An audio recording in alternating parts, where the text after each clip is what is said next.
మన తండ్రి అయిన దేవుని నుండి ప్రభు అయిన యేసుక్రీస్తు నుండి కృపయు సమాధానం మీకెల్లరకు కలుగునుగాక.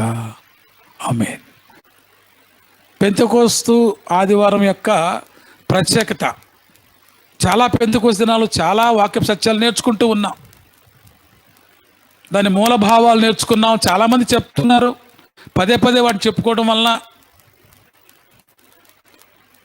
మరలా మనం జ్ఞానం తెలుసుకోవాలి. కానీ ఈ దినాన్న, ఈ పెంతెకోస్తు దినాన్న ఉండాల్సిన నిజమైన స్థితి స్థాయిని అర్థం చేసుకునే ప్రయత్నం చేద్దాం. ఏమిటి పెంతెకోస్తు దినం యొక్క ప్రత్యేకత అంటే, మేము అనగా ఇక్కడ క్రీస్తు తండ్రి అయిన దేవుడు, సృష్టికర్త అయిన దేవుడు, సృష్టిని సరిచేసుకోవడానికి ఈ లోకానికి తానై దిగి వచ్చిన క్రీస్తు, వీరిద్దరూ అంటున్నారు, మేము వాని యొద్దకు వచ్చి వాని యొద్ద నివాసము చేతుము. సో ఎవని యొద్ద నివాసం చేస్తారు వీళ్ళు? ఇప్పుడు వాని వద్ద అంటే నీ యొద్ద, నా యొద్ద. సో ఆలోచన చేద్దాం. తండ్రి అయిన దేవుడు అనే పదం ఇక్కడ వాడబడింది.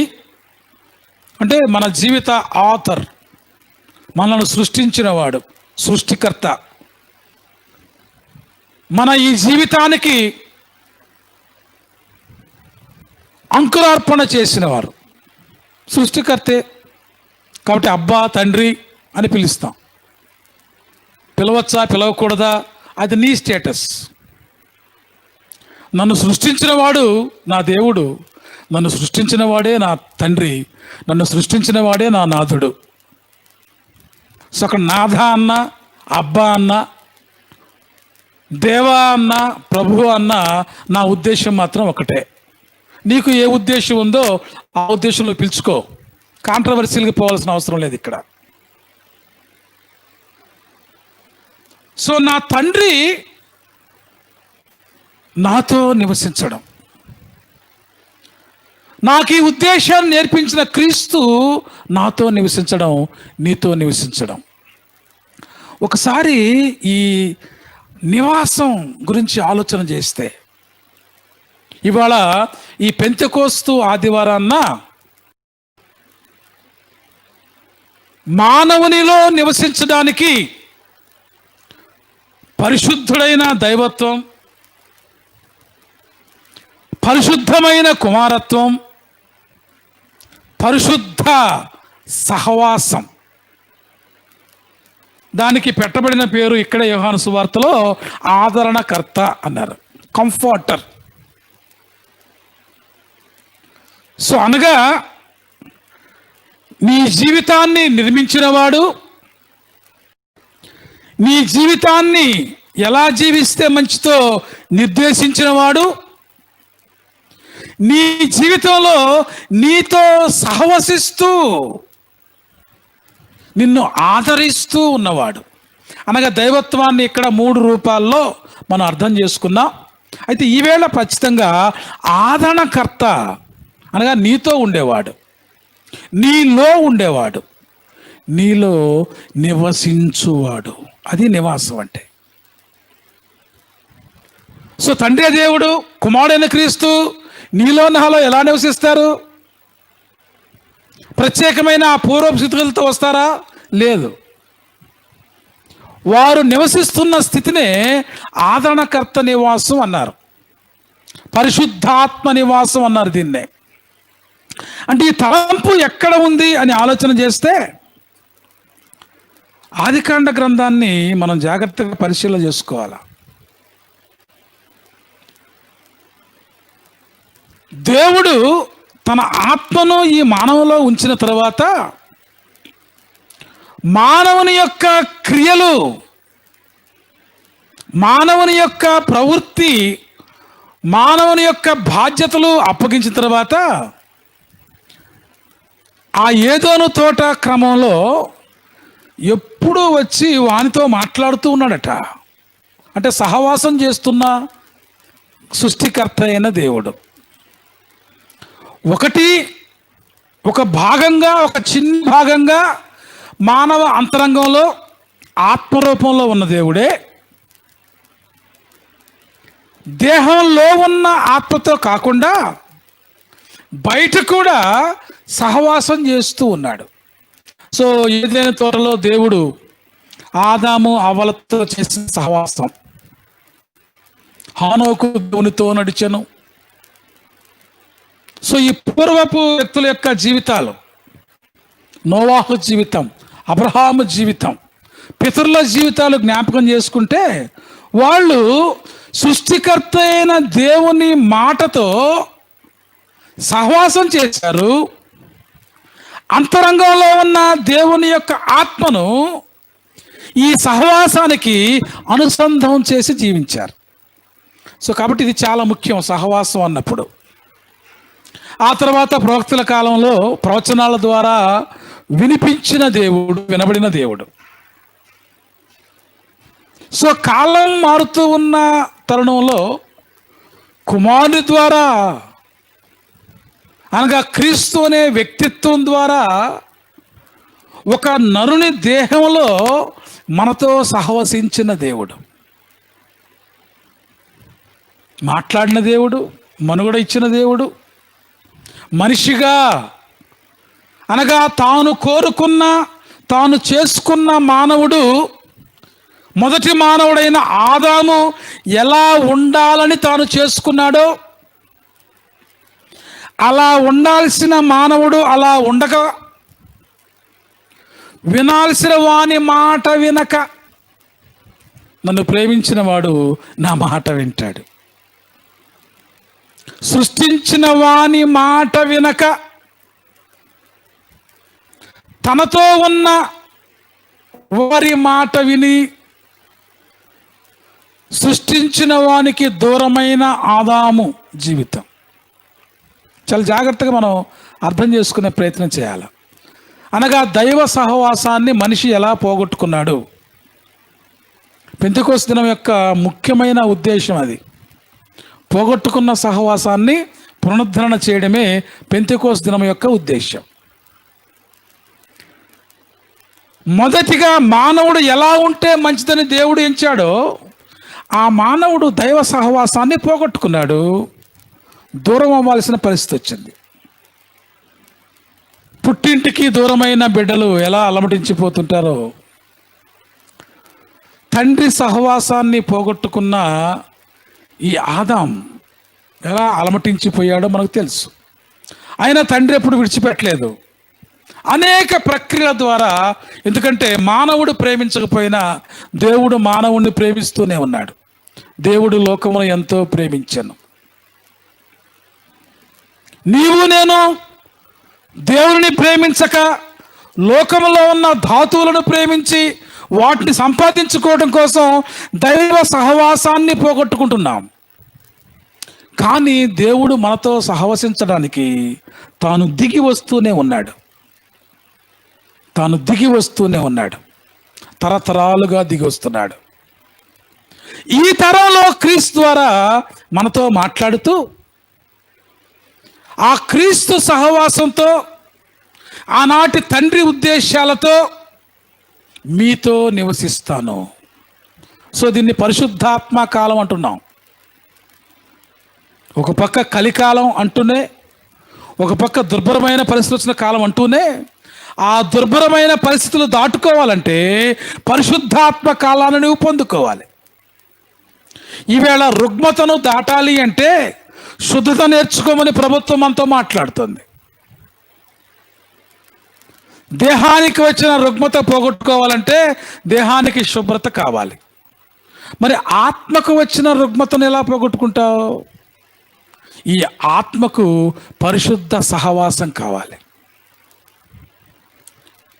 సో ఎవరు క్రైస్తవ సంఘాలుగా కూడుకున్నారో వారందరూ కూడా ఈ ఆదరణకర్త యొక్క సహవాసాన్ని అనుభవించగలగాలి. లోకం వారిని చూడదు, లోకం వారిని పొందదు అని క్లియర్గా యేసు ప్రభు చెప్పారు. ఎందుకంటే వాళ్ళ దృష్టి వేరు, నీ దృష్టి వేరు. నీవు క్రైస్తవుడివి, నువ్వు క్రీస్తుని ప్రేమించాలి. క్రీస్తు ప్రేమ ద్వారా ఆ పరిశుద్ధాత్మ సహవాసం ఏంటో నీకు అర్థమవుతుంది. దాన్ని నువ్వు అర్థం చేసుకోవాలి. అది నువ్వే అర్థం చేసుకుంటావు, ఇతరులకు చెప్పాల్సిన పని లేదు. నువ్వు చెప్పినా వాళ్ళకి అర్థం కాదు. అందుకని నువ్వు టైం వేస్ట్ చేసుకోకు. ముందు నువ్వు ప్రవర్తించడం నేర్చుకో, ముందు నువ్వు అర్థం చేసుకోవడం నేర్చుకో, నీవు సహవాసంలో ఉంటూ నేర్చుకో. కాబట్టి దేవుడు అనాదిగా నీలో నాలో నివసించాలని ప్రగాఢమైన సంకల్పం కలిగి ఉన్నాడు. అందుకే మానవ దేహంలోనికి తన ఆత్మను, తన ఊపిరిని ఊదాడు. దేహంలో నివసించడం దేవునికి ఇష్టం. సో నీ దేహంలో నివసిస్తుంది నీవు కాదు సుమా. అది తెలుసుకోవడమే నీ జీవిత గమ్యం. నీ దేహంలో ఉన్న దేవుని ఆత్మ నిన్ను ఎలా జీవించమని చెప్తుందో అలా జీవించటమే నీ జీవిత పరమార్థం. ఆదాము అలా జీవించలేకపోయాడు. ఎలా జీవిస్తే మంచిదో కడపటి ఆదాముగా చెప్పబడే క్రీస్తును సాదృశ్యంగా, సారూప్యంగా మనకిచ్చాడు. అనగా మానవుడు ఎలా జీవిస్తే అది దేవునికి ఇష్టం. క్రీస్తు వలె జీవిస్తే. క్రీస్తు ఎలా జీవించాడండి? బాల్యము నుంచి ఆదాము పడిపోయిన దినోత్సవాల వరకు కదా. ఆదాము పడిపోయిన దినోత్సవాలు ఎప్పుడు? బహుశా ఆదాము ఒంటరిగా ఉన్నంత కాలం దేవునితో సహవాసం చేస్తూనే ఉన్నాడు, కొంచెం తొంటరిగా ఉన్నా. ఎక్కడ ఆదాముకు డీవియేషన్ వచ్చింది దేవునితో అంటే, తన జీవితంలోనికి తన దేహంలోంచి మరొక భాగం సహవాసిగా వచ్చింది. సహవాసం తప్పు కాదు సుమా. ఇక్కడ దాన్ని ఏర్పాటు చేసిన వాడు దేవుడే. ఈ సహవాసం ద్వారా మరింత లోకాన్ని సంపాదించుకుందామనే ఆసక్తి పెంచుకోవడం, ఈ సహవాసం ద్వారా దేవునితో కలిసి జీవించడం కాకుండా లోకంలో ఉన్న అపవాదితో స్నేహాన్ని పెంచుకోవడం. సహవాసం మారింది ఇక్కడ. అప్పటిదాకా ఒకరు దేవునితో సహవాసం చేశారు. ఈ ఇద్దరు మళ్ళా వేరు ఆలోచనలు వచ్చి కాస్త అపవాదితో కూడా సహవాసం చేశారు. సో సహవాస దోషం ఇది. సో కాబట్టి ఇద్దరు కలిసి జీవిస్తూ ఉన్నప్పుడు ఆ సహవాసాన్ని అప్పుడప్పుడు జాగ్రత్తగా పరీక్షించుకుంటూ ఉండాలి. దేని ఇన్ఫ్లుయెన్స్ మీ జీవితంలో ఎక్కువ అవుతుంది? అపవాది ఇన్ఫ్లుయెన్స్ పెరుగుతుందా, డివైన్ ఇన్ఫ్లుయెన్స్ పెరుగుతుందా? భార్యాభర్తలు చెక్ చేసుకోవాలా. కొన్నిసార్లు గడిచిన ఆదివారం మనం విన్నట్లుగా డివైన్ ఇన్ఫ్లుయెన్స్ పేరుతో అపవాది కూడా చాలాసార్లు మనల్ని రాంగ్ ట్రాక్ పట్టిస్తూ ఉంటుంది. చాలా జాగ్రత్తగా పరిశీలించుకోవాలి. ఇది నిజమా అనే ప్రశ్న వేస్తూ వద్దన్న పని చేయించిన అపవాది ఎంత జ్ఞానం ఉండాలి. కాబట్టి దైవత్వంతో ఉన్నామనుకుంటూనే అపవాది కుయుక్తులకు పడిపోయే విశ్వాసపు జీవితాలను మనం చూస్తున్నాం. సో ఏ సహవాసమో మీరు చాలా జాగ్రత్తగా చూసుకోవాలి. తండ్రితో ఉన్న భావాలు, మానవుడు ఎలా ఉంటే మంచిదని తండ్రి అనుకొని క్రీస్తును మానవత్వానికి ఇచ్చాడో ఆ క్రీస్తు కలిగిన మనస్సు, ఇది సహవాసానికి అతి ముఖ్యమైన ఉద్దేశం. క్రీస్తు కలిగిన మనస్సు. సో ఆ మనస్సు ఆదరణకర్త ద్వారా నీలో నాలో నివసించాలి. అనాదిగా చెప్తున్న సత్యం కూడా అదే. నిమ్రోదు కాలం మనం జ్ఞాపకం చేసుకుంటే ఒకే భాషతో మాట్లాడుతున్న వారందరూ కూడా ఒకే చోట వర్ధిల్లుతూ ఉన్నప్పుడు భాషల తారుమారుతో దేవుడు వారిని చెల్లా చెదరు చేసి భూమి మీద విస్తరించే తన ఆశీర్వాదానికి వారిని ఒక ప్రారంభం చూపించాడు. మీరు ఫలించి అభివృద్ధి చెంది ఈ భూమిని నింపండి, అది యూనివర్సల్ బ్లెస్సింగ్. కానీ మానవుడు ఏమంటున్నాడంటే నేను స్టాగ్నెట్ అవుతాను అంటున్నాడు. మనం స్టాగ్నెట్ అవ్వడం దేవునికి ఎప్పుడు ఇష్టం ఉండదు. That is divine thought. Stagnate అవ్వడం ఆయనకి ఇష్టం ఉండదు. ఫలించి అభివృద్ధి చెందడం దేవునికి ఇష్టం. అక్కడ మానవుడేమో మొదటి అపార్ట్మెంట్ కల్చర్ని నిమ్రోదు కాలంలో ప్రారంభించాడు. The first apartment culture. మనమందరము ఇక్కడే సెటిల్ అవుదాం, దేవునికి ప్రతిష్ఠ చేద్దాం అనుకున్నప్పుడు దేవుడు తన దీవెన ఏంటో చూపించాడు. ఇవాళ గమనించండి, చాలామంది కాంఫర్ట్ పొజిషన్లో లేదా సెక్యూరిటీ లేదనే పొజిషన్లోనే అపార్ట్మెంట్స్లో ఉంటారు, కానీ ఎక్కువ శాతం ఇండిపెండెంట్ హౌసెస్నే ఇష్టపడుతుంటారు. అపార్ట్మెంట్స్లో ఉండేవాళ్ళు కూడా మాకు ఒక సొంత స్థలం ఇల్లుంటే బాగుండు అనుకుంటారు. బట్ కొన్ని సెక్యూరిటీ రీజన్స్, కొన్ని రీజన్స్ వాళ్ళు అపార్ట్మెంట్స్లో ఉండడానికి ఇష్టపడతారు. ఏదేమైనా నా సొంత స్థలం, నా ఇల్లు ఉండాలని అపార్ట్మెంట్లో ఉండేవాళ్ళు కూడా అప్పుడప్పుడు అనుకుంటూనే ఉంటారు. సో ఇది దేవుని దీవెనలో ఉన్న సారం. మీరు విస్తరించి ఫలించి అభివృద్ధి చెంది భూమిని నింపండి. కానీ మానవుని యొక్క ఆలోచన వేరు, అపవాది యొక్క ఆలోచన వేరు. దేవుని ఆలోచన చాలాసార్లు దేవునితో నివాసాన్ని మనిషి కోరుకోడు, తానేదో పెట్టుకుంటాడు మనిషిలో. ఇక వాటికి దైవత్వాన్ని జొప్పించుకుంటూ ఉంటాడు. సో దేవునితో నివాసం అనే సత్యాన్ని ఈ పెంతెకోస్తు దినాన్న ఆయన పరిచయం చేస్తూ, దాన్ని వారికి ఇచ్చిన నిమ్రోదు కాలం నుంచి చూసుకుంటే వారిని అనేక ప్రాంతాలకు విస్తరింపచేశాడు. అందులో ఒక భాగమే ఐగుప్తు ప్రయాణం జోసెఫ్ ద్వారా. ఆ తర్వాత మళ్ళీ ఐగుప్తులోంచి నిష్క్రమణ మోషే ద్వారా. ఇలా మోషే వాళ్లకు మరొక నూతన ప్రయాణం. ఫలించి అభివృద్ధి చెందడానికి మీరు ఐగుప్తులో స్టాగ్నెట్ అవ్వాల్సిన అవసరం లేదు, మీకు ఇంకా వాగ్దాన భూములు ఇస్తాను, మీరు వెళ్ళండి, వెళ్ళి వాటిని నేను ఇచ్చిన దీవెనలను స్వాధీనం చేసుకోండి, ఆక్రమించుకోండి, స్వాస్థ్యం చేసుకోండి. ఐగుప్తులోంచి పస్కా అనే ఒక గొప్ప క్రియ ద్వారా వారు ప్రారంభమై సరిగ్గా 50 రోజుల తర్వాత సినాయి పర్వతం మీద దేవుని నిబంధన వాక్యాలను తీసుకున్నారు.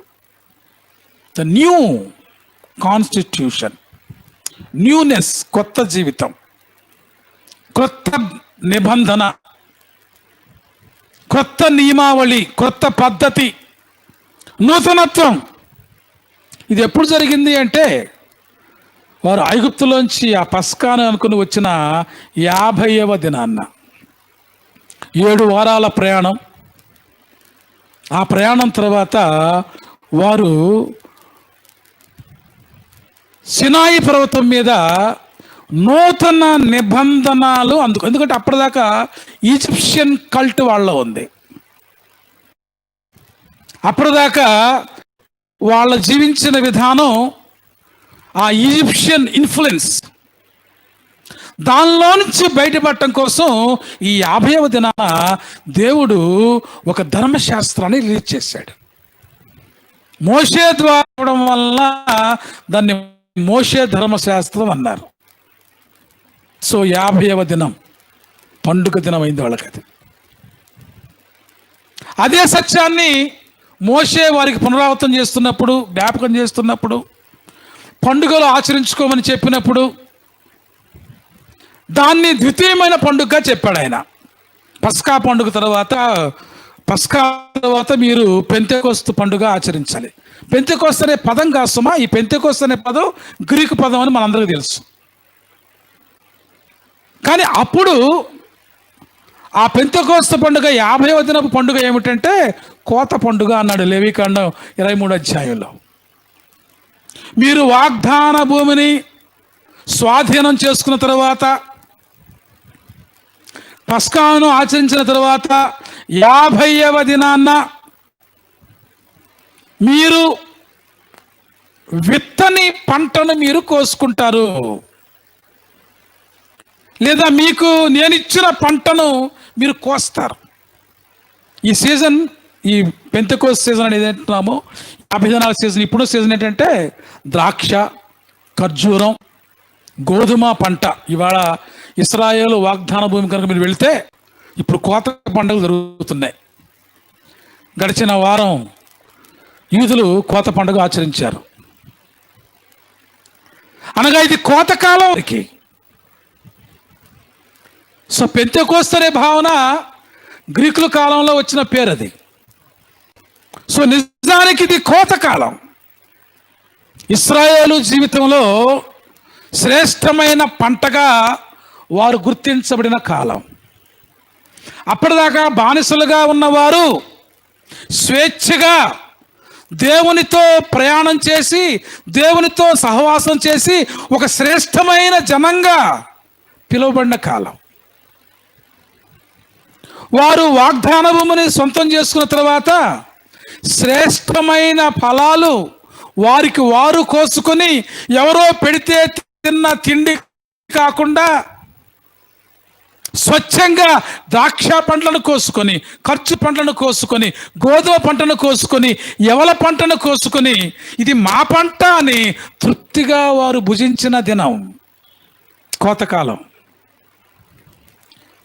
సో కాబట్టి ఈ పండుగ ఆచారాలు వస్తూ ఉన్నప్పుడు పస్కా పండుగ నాడు యేసు ప్రభువు వారు సిలువ వేయబడటం, పస్కా పండుగ ముందు మరొక నిబంధన నేను మీకు ఇస్తున్నానని ఆ మోషే నిబంధనను ఆయన మళ్ళా రెన్యూ చేయడం, ఆ నిబంధనలో మొదలుకొని నన్ను ప్రేమించి, నన్ను స్వీకరించి, నా ఆజ్ఞలు కొనుక్కొని జీవించే ఆ క్రొత్త జనం ఆదరణకర్తతో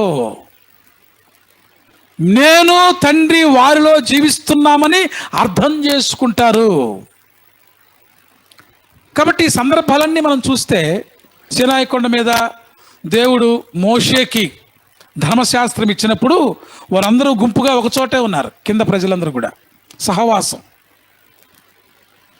వాగ్దాన భూమికి వారు చేరుకున్నప్పుడు సహవాసం, ఒకే మాట మీద ఉన్నారు. సో ఒక కుటుంబం ఒకే మాట మీద ఉన్నప్పుడు చాలా యోగ్యమైన క్రియలు ఉంటాయి ఆ ఇంట. ఆ కుటుంబంలో డివైడెడ్ పాలసీస్ ఉన్నప్పుడు ఆ కుటుంబం సంతోషంగా ఉండదు. క్రీస్తు కాలం వచ్చేటానికి కుటుంబంలో వివిధ బోధలు, విచ్ఛిన్నమైన బోధలు, దేవుని జనాంగంగా పిలువబడుతూనే దేవుని పేరిట విపరీతమైన వ్యాపకాలు, వ్యవహారాలు, అలవాట్లు చేసుకున్న ప్రజ. ఇవాళ క్రైస్తవ్యం పేరుట విపరీతమైన సెక్ట్స్ అండ్ డినామినేషన్తో విడిపోతున్న క్రైస్తవ సంఘం. పేరుకు క్రీస్తు సహవాసం, సిద్ధాంతాల పేరిట, ఉద్దేశాల పేరిట సహవాసం లేదు ఇవాళ క్రైస్తవ సంఘంలో. ఎప్పుడైతే సంఘము సహవాసం కలిగి ఉంటుందో, ఆ సహవాసం కలిగి ఉంటేనే దేవునితో సహవసించే భాగ్యం కలుగుతుంది. ఎవరు క్రీస్తును ప్రేమిస్తారో వారికే దేవుని సహవాసం కలుగుతుంది. కాబట్టి యేసు ప్రభు వారు ఆరోహణ అయిపోయిన తర్వాత ఆయన సెలవిచ్చిన మాట చొప్పున మేడగదిలో ఒకే చోట వాళ్ళందరూ కూడి ఉన్నందున ఫెలోషిప్ ఇస్ దేర్. ఒక మాట మీద ఉన్నారు, చెదిరిపోయారు ఆల్రెడీ ఆరోహణకి ముందు. చెదిరిపోయిన వారిని మరలా ప్రభు వెళ్ళి సమకూర్చాడు. పేతురు, నా గొర్రెల్ని కాయవయ్యా, పేతురు నా గొర్రె పిల్లల్ని మేపవయ్యా, పేతురు నా గొర్రెల్ని మేపవయ్యా, వాళ్ళందరినీ గ్యాదర్ చేయవయ్యా, పిల్లలేమి పెద్దలేమి, చెదిరిపోయిన వారందరినీ ఏకం చేయవయ్యా, సమకూర్చవయ్యా అన్నప్పుడు ఆ సహవాసం మరలా స్ట్రెంగ్తన్ అయి వాళ్ళందరూ మేడగదిలో ఉండి, చక్కటి మాటలు ఇవాళ చదువుకున్న పత్రిక పాఠంలో రాయబడి ఉంటాయి. వారు ఏకముగా కూడి ప్రార్థన చేయించు ఉండగా, fellowship is there. Unity is more important in your family. Disunity ఎప్పుడైతే ఉంటుందో ఫ్లరిష్మెంట్ ఉండదు. డిస్యూనిటీకి ఆరిజిన్ అపవాది, ఫెలోషిప్కి ఆరిజిన్ క్రీస్తు, సహవాసం అని చెప్పాడు. నీలో మేము నివసిస్తాం. ఆల్రెడీ నీలో ఉన్న ఆత్మ అది నీవు, నీ కొరకు నేనుంచిన ఆత్మ. ఆ ఆత్మ అలాగే ఉండిపోతే అది నిలబడలేకపోతుంది. ఈ లోకపు సహవాసాల తాటికి మరుగున పడిపోతుంది. నీలో ఉన్న ఆ దైవాత్మ లేదా దైవ అంశ మరింతగా పరిడిల్లాలి అంటే తండ్రి కుమారుని యొక్క సహవాసం కూడా నీలో ఉండాలి.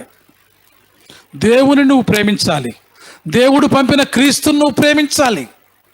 అది ప్రేమించగలిగితే నీలో ఉన్న ఈ మిణుకుమంటూ ఉన్న పవిత్రమైన ఆత్మ మరింతగా ప్రజ్వలిల్లి నీ జీవితాన్ని, నీ చుట్టూ ఉన్న కుటుంబాన్ని ఫలభరితం చేయాలి అంటే ఈ ఆదరణకర్త సహవాసంతో సాధ్యమవుతుంది.